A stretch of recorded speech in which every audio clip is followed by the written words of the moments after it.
Стручни екипи на Агенцијата за храна и ветеринарство денеска од изутрина спроведуваше сеопфатна акција за убивање и транспорт на свињите во Облешево во рамки на мерката за уништување на популацијата во круг од 3 километри каде е евидентирана појава на африканска чума.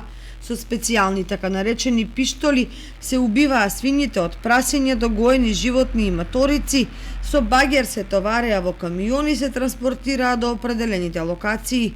Ваквата акција предизвика револт кај местното население, особено кај одгледувачите, за кои мерката е несоодветна на реалната ситуација.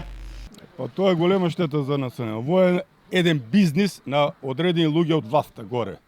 Бидејќи прво не појдеа да појдат по луѓето по домаќинствата да видат кој гуде е болно, нека го уништат, нема проблем тоа.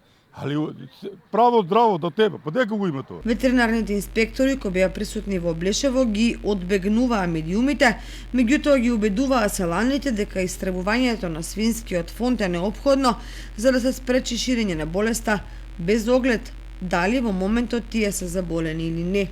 Собствениците на мали фарми главно во домашни услови се жала дека ваквата мерка ќе им ја доведе до прашање екзистенцијата. Покрај тоа, правичната и најголема штета е што обезбедената храна ќе мора да ја продадат по пониска цена бидејќи нема што да прават со неа. Најголем виновник е Агенцијата за храна и ветеринарство. Свинската чума е појавена пред година време. Значи дивите свињи требаше острел да има, значи они забранија. Они требаше да дојдат од домаќинство, мострија се земат и да се види кој гуде е заболено, нема проблем и ние сме свесни за тоа. Ама тоа што е здраво, у нивно присуство да се заколе и немаше проблем да има. Се оваа ситуација ние се доведоме ќе трпиме за месо, нема никој. Година и пол ние репродукција не може да направиме. И сега кој е виновен? Владата, одлуката не села. По владата може прво да го питат, значи тај што ги чува годињата и како ги чува. Еве ќе не остане и храната. Храна сите имаме, значи сме спремале по 2-3 тона. И тоа така ќе отиде по 200 денари, ќе не ја земат.